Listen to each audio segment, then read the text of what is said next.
ভিতৰত জানা যেন কল্পতৰু তাহান্ত বিনাই নাহি নাহি নাহি আমাৰো পৰম গুৰু।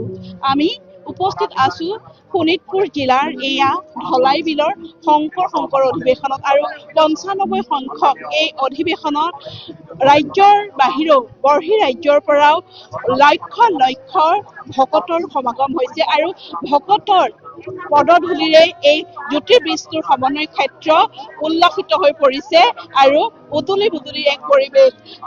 আমি কিছু মন্তব্যৰ ল'ব চেষ্টা কৰিম আৰু নামৰ মাজলৈ যাম। আচলতে যি হৰি নাম, এই হৰি নামৰ যি অমৃত ধাৰা এই জ্যোতিৰ্বিষ্ণু সমন্বয় ক্ষেত্ৰত গৈছে আৰু আমি নামৰ মাজলৈ যাওঁ।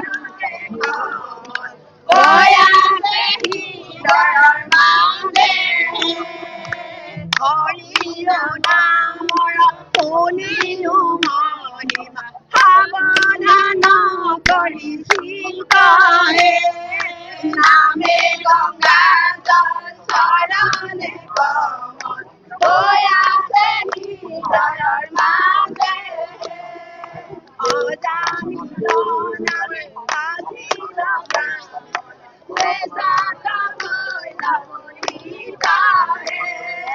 নামে গঙ্গা চৰণে কমল আছে হৃদয়ৰ মাজে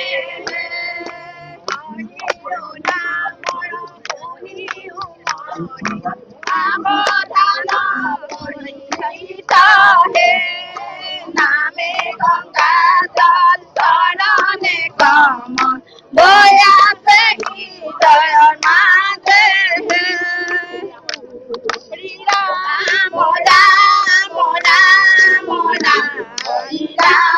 ৰাম ৰাম ৰাম ৰাম ৰাম হৰি ৰাম ৰাম ৰাম ৰাম হৰি ৰাম ৰাম ৰাম ৰাম ৰাম।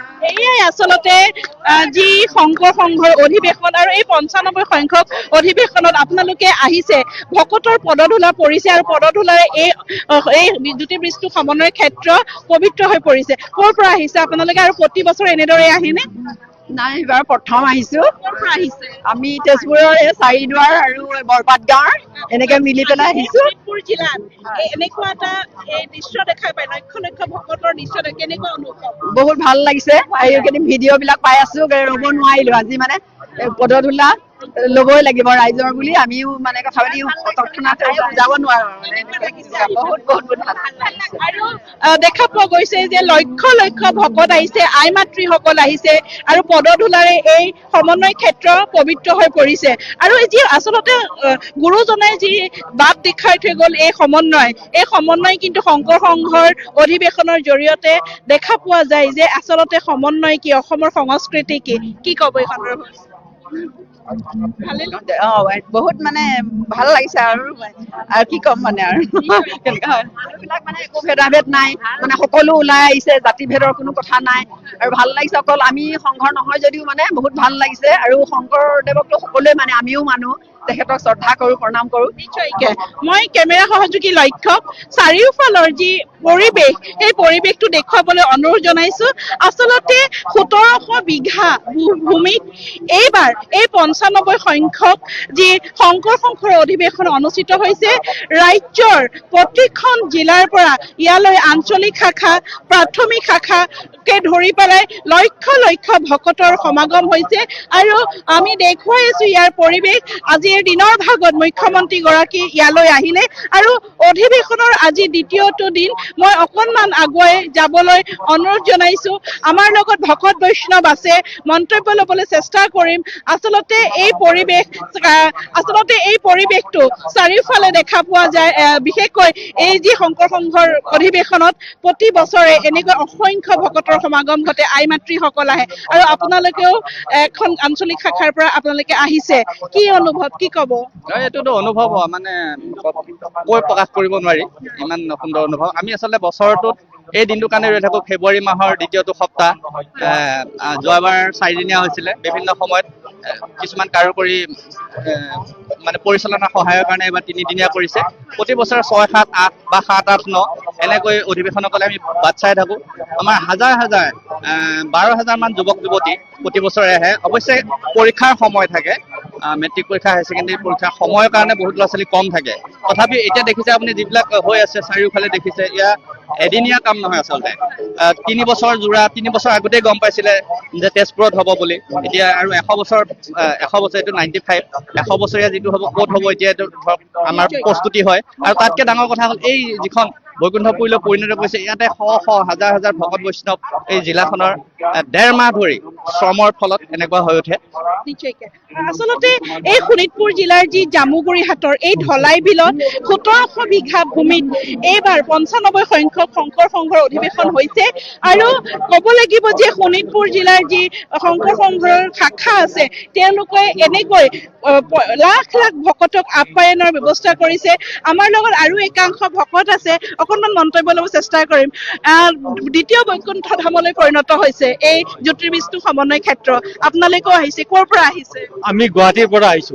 কেনেকুৱা অনুভৱ, এনেকুৱা এই যি বৈকুণ্ঠপুৰীলৈ আহি পেলাই কেনেকুৱা অনুভৱ মানে বহুত আনন্দত থকা যায়। ইয়াত যেতিয়া অহা যায়, ঘৰৰ সকলো কথা পাহৰা যায়। ইয়াতে খুব আনন্দত থকা যায়। সকলোৱে মানুহে এনেকৈ ঘূৰি আছে, কিন্তু মিটিঙো শুনি আছে আৰু অনুষ্ঠানতো অংশগ্ৰহণ কৰি এটা ভাল পাইছে, নাম কীৰ্তন কৰিছে, আনন্দৰ এটা মহৰ উঠিছে। এনেকৈ আৰু এয়া যি 95 সংখ্যক শংকৰ সংঘৰ অধিৱেশনৰ আজি দ্বিতীয়টো দিন, আৰু দ্বিতীয়টো দিনতো দেখা পোৱা গৈছে লক্ষ ভকতৰ সমাগম হৈছে। আই মাতৃসকল আহিছে। লগতে দেখা পোৱা, মই কেমেৰা সহযোগী পৰিৱেশটো দেখুৱাবলৈ অনুৰোধ জনাইছো। আজি এই 3 দিনীয়া যি অনুষ্ঠান, এই শংকৰ সংঘৰ অধিৱেশনৰ যি 3 দিনীয়া কাৰ্যসূচী, আৰু এই কাৰ্যসূচীৰ আজি দ্বিতীয়টো দিন। আচলতে ক'ব লাগিব যে সমন্বয় ক্ষেত্ৰ, এই সমন্বয় ক্ষেত্ৰত আচলতে পৰিস্ফুট হৈ পৰে যে এছিয়াৰ ভিতৰতে সৰ্বাধিক ভকতৰ সমাগম হোৱা এক যি আধ্যাত্মিক যি চেতনাৰ এক মিলন ভূমি এই শংকৰ সংঘৰ অধিৱেশন। আৰু কেমেৰা সহযোগীয়ে পৰিৱেশটো দেখুৱাইছে। চাৰিওফালৰ যি পৰিৱেশ, আচলতে যিফালে আমি চাওঁ সেইফালে দেখা পাওঁ কেৱল ভকতৰ সমাগম, আই মাতৃসকলৰ সমাগম। আৰু এই ভকত আই মাতৃসকলৰ পদ ধূলাৰে এনেদৰে পবিত্ৰ ভূমিলৈ, দ্বিতীয় বৈকুণ্ঠ ভূমিলৈ পৰিণত হৈছে এই জামুগুৰি হাটৰ ঢলাই বিলৰ এই জ্যোতিৰ্বিষ্ণু সমন্বয় ক্ষেত্ৰ। ক'ব লাগিব যে যি 95 সংখ্যক যি শংকৰ সংঘৰ অধিৱেশনৰ আজি দ্বিতীয়টো দিন, আৰু আজি দ্বিতীয়টো দিনৰ কাৰ্যসূচী বা আজি ইয়াত এই সকল ভকতৰ মনৰ ভাৱ আমাৰ দৰ্শকলৈ বুলি আগবঢ়ালো। আচলতে এনেদৰে প্ৰতি বছৰে শংকৰ সংঘৰ প্ৰতিজন বাপ আই মাতৃসকল অধিক উৎকণ্ঠাৰে ৰৈ থাকে যে শংকৰ সংঘৰ অধিৱেশন কেতিয়ালৈ অনুষ্ঠিত হ'ব, আৰু তাৰে যি প্ৰতিচ্ছবি দেখা পোৱা যায় এই শংকৰ সংঘৰ অধিৱেশনত। আৰু যি লাখ ভকতৰ সমাগম হৈছে এই সমন্বয়স্থলীত, এই পবিত্ৰ স্থলীত। ইয়াৰ কিন্তু শোণিতপুৰ জিলাৰ যি শংকৰ সংঘৰ শাখাৰ যিসকল আই মাতৃ আছে, তেওঁলোকে ভালদৰে আপ্যায়ন কৰিছে আৰু খুব সুচাৰুভাৱে আচলতে এই অনুষ্ঠান ভাগ আয়োজন হৈছে। চাৰিওফালে এক শৃংখলিত পৰিৱেশ, আৰু আমি দেখুৱাই যাবলৈ চেষ্টা কৰিম আমি এনি ভাৰতৰ দৰ্শকক এই পবিত্ৰ স্থলীৰ পৰা ইয়াৰ যি ভোজনালয়, সেই ভোজনালয় আমি দেখুৱাবলৈ চেষ্টা কৰিম। একেলগে কিমান ভকত বা আই মাতৃসকলে একেলগে অন্নমুঠি গ্ৰহণ কৰে সেই পৰিৱেশো আমি দেখুৱাম। কিছু সময়ৰ পিছতে আমি নামৰ মাজলৈ লৈ যাম। হৰি নামৰ ধ্বনিৰে মুখৰিত হৈ পৰিব এই বিষ্ণুজ্যোতি সমন্বয় ক্ষেত্ৰ। আৰু এটা কথা ক'ব লাগিব যে যি শংকৰ সংঘৰ এই অধিৱেশন প্ৰতি বছৰে আমিও গৈ পেলাই দেখুৱাবলৈ আমি আনন্দিত হওঁ, কাৰণ যি এই সমন্বয়স্থলীত ভকতসকলৰ আই মাতৃসকলৰ মিলনৰ যি পটভূমি দেখা পাওঁ, সেই পটভূমিত আচলতে মিলনৰ এক ছবি পৰিস্ফুট হৈ পৰে। আৰু দেখুৱাই যাম এই অধিৱেশনস্থলীৰ পৰা পৰৱৰ্তী সময়ত ইয়াৰ কিছু ছবি, আৰু কেনেদৰে আচলতে হৰি নামৰ ধ্বনিৰে মুখৰিত হৈ পৰিব সেয়াও আমি দেখুৱাবলৈ আমাৰ দৰ্শকক চেষ্টা কৰিম। শ্ৰীমন্ত